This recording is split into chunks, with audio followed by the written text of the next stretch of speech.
नमस्कार दोस्तों, कैसे हो आप सब लोग। आज हम एक ऐसे विषय के बारे में चर्चा करेंगे जो हम लगातार गलती करते आ रहे हैं और हमें पता भी नहीं है कि यह करना सही भी है या नहीं है, और जिसके कारण रोग भी हो रहे हैं। रोग किसी के कारण हो रहे हैं और हमें पता ही नहीं चल पाता कि यह रोग क्यों हो रहे हैं। चर्चा करेंगे हम आज दही के बारे में।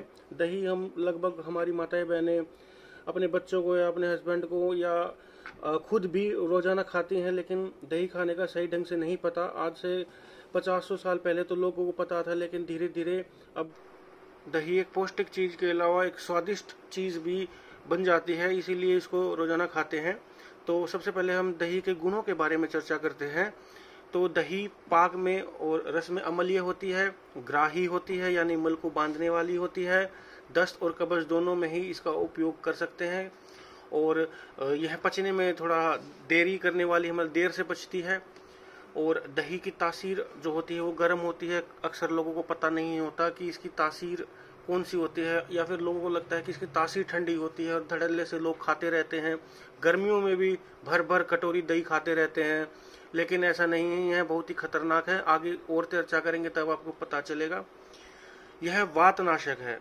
तो जिन लोगों को वात शरीर में बढ़ा हुआ है, जोड़ों के दर्द बढ़े हुए हैं, उन लोगों के लिए यह बहुत ही अच्छी और लाभदायक है। यह कफ कारक भी है। तो जिन लोगों को कफ के रोग हों तो वो इसका सेवन न करें, क्योंकि इससे वह रोग बढ़ जाएंगे। जिन लोगों को मोटापा है वह भी इसका सेवन न करें, क्योंकि यह मेदो धातु को बढ़ाने वाली होती है। तो जो लोग कमजोर, शारीरिक कमजोर हैं वह इसका सेवन कर सकते हैं। शुक्र यानी कि वीर्य को बढ़ाने वाला होता है। पित्त के रोगों को भी बढ़ाने वाला होता है। तो जिन लोगों को पित्त के रोग हों, क्योंकि इसकी तासीर भी वैसे भी गर्म है, तो यह पित्त को बढ़ाते, जिन लोगों को पित्त के रोग में न खाएं। और अग्निवर्धक है, तो जिसकी पेट की अग्नि मंद हो गई हो तो वह इसका सेवन कर सकते हैं।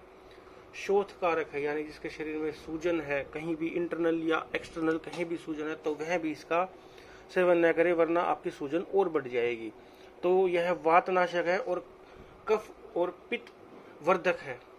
दही के छोटे मोटे कुछ फायदों के बारे में पहले चर्चा कर लेते हैं। तो भोजन के प्रति रुचि को बढ़ाता है, और इसका प्रयोग जिसको अरुचि हो उसके लिए किया जाता है, या जो टाइफाइड जिसमें जाड़ा लगकर या सर्दी लगकर जिसमें बुखार आता है उसके लिए बहुत अच्छा है। और बार बार मूत्र थोड़ा थोड़ा आए लेकिन बार बार आए, इसके प्रयोग करने से यह बहुत ही लाभकारी सिद्ध होता है।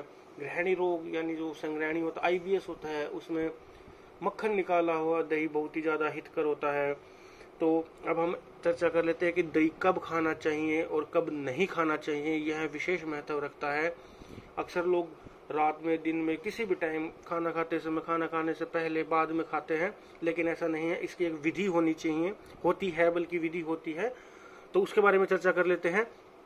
तो रात में दही बिल्कुल भी सेवन नहीं करना चाहिए, और आग में तपाया हुआ दही का सेवन नहीं करना चाहिए, क्योंकि आग में तपाया हुआ दही थोड़ा और भी उष्ण हो जाता है। तो या फिर दही को गर्म न करें। और वसंत, ग्रीष्म और शरद ऋतु में दही का सेवन न करें। और जो दही भली भांति जमा ना हो, जो अच्छे से दही जमा ना हो, उसका सेवन न करें, क्योंकि वो अभिषेंदी रहता है। अभिषेंदी मतलब होता है जो हमारे शरीर के जो पोर्स होते हैं उनको भरने वाला होता है। वो पोर से भर गए तो पसीना भी नहीं निकलेगा, सर के पोर बंद हो गए तो बाल नहीं उगेंगे, और लीवर के लिए काफी हानिकारक होता है। अभिषेंदी जो चीजें होती हैं वह लीवर के रोगों के लिए बहुत ही ज्यादा नुकसानदायक होती हैं। फिर इसके बाद चर्चा कर लेते हैं कि दही खाने का सही तरीका क्या है। तो सबसे पहले बता दूं, अकेली दही कभी भी नहीं खानी चाहिए, हमेशा इसके साथ कुछ न कुछ खाना चाहिए। जो लोग कटोरे भर भर सीधा दही पी जाते हैं, खाली पेट पी जाते हैं, वह सबसे ज्यादा नुकसानदायक होता है। तो इसके बारे में हम चर्चा कर लेते हैं कि दही के साथ क्या खाना चाहिए।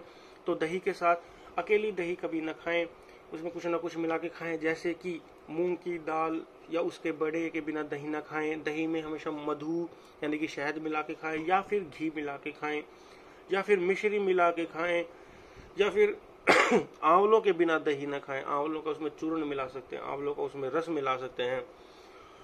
और सेंधा नमक हो गया, जीरा हो गया, जो आम चीज जो गांव वगैरह में मिलाते हैं। इसके अलावा रायता बनाकर खा सकते हैं। कहने का मतलब यह है अकेली दही नहीं खानी चाहिए, यह बहुत ही ज्यादा नुकसानदायक होता है। अगर फिर भी जो लोग यहाँ खा रहे हैं तो इसके नुकसान बहुत ही कष्टदायक होते हैं। अगर दही अविधि से खाया जाए तो उसके नुकसान होते हैं। दही का सही ढंग से अगर सेवन न किया जाए तो बुखार, रक्तपित्त की बीमारियां होती हैं। रक्तपित्त यानी कि इंटरनल ब्लीडिंग होती है, जो कई बार नाकों से या कान से या गुदा से या फिर लिंग से खून बहने को इंटरनल ब्लीडिंग कहते हैं। विसर रोग यानी कि एरिसिपेलस रोग जो एक प्रकार का स्किन रोग होता है। कुष्ठ रोग जितने भी होते हैं, सोराइसिस, एक्जिमा और जो भी स्किन के जो डिजीज होते हैं वह सब। पांडु रोग होता है यानी कि में खून की कमी भी हो जाती है, चक्कर आने लग जाते हैं। तो इस प्रकार के विकार जो हैं उत्पन्न हो जाते हैं। दही एक खतरनाक, मीठा और धीमे धीमे फैलने वाला जहर हो सकता है अगर आप इसका अविधि से सेवन करेंगे तो। यह वीडियो ज़्यादा से ज़्यादा लोगों में फैलाइए। कई लोग तर्क करने लग जाते हैं हम तो काफ़ी सालों से सिर्फ दही का सेवन करते आ रहे हैं, हमें तो आज तक कुछ भी नहीं हुआ। ऐसा नहीं है, यह जरूर कुछ ना कुछ शरीर में रोग फैलाता है, कफ और पित्त को बढ़ाता है, रक्त विकार को बढ़ाता है, खून की कमी को करता है। आज नहीं तो कल आपको इसके सिम्टम्स देखने को मिल जाएंगे और हो भी रहे हों और आपको पता ना हो, आप किसी चीज़ की दवाइयाँ खा रहे हों तो वह भी इसका कारण हो सकता है। क्योंकि यह आयुर्वेद की जो पद्धति है उसके हिसाब से जो आयुर्वेद में लिखा गया है मैं वही सब बता रहा हूँ। अपनी तरफ से मैं कुछ नहीं बता रहा। आप भी आयुर्वेद में अष्टांग हृदय, योग रत्नाकर, चरक, सुश्रुत और बाल निघंटु इनमें किसी में भी पढ़ सकते हैं। तो यह सब में यही लिखा मिलेगा। अगर आपको यह जानकारी अच्छी लगी तो आप वीडियो को शेयर करें और लाइक करें। अगर आपको कोई भी चीज़ समझ में नहीं हो तो आप कमेंट करके हमसे पूछ सकते हैं। और अभी तक आपने चैनल को सब्सक्राइब नहीं करा है तो आप चैनल को सब्सक्राइब कर सकते हैं। अगर आप यह वीडियो हमारी फेसबुक पे देख रहे हैं तो हमारे फेसबुक पेज को भी आप फॉलो कर सकते हैं। धन्यवाद।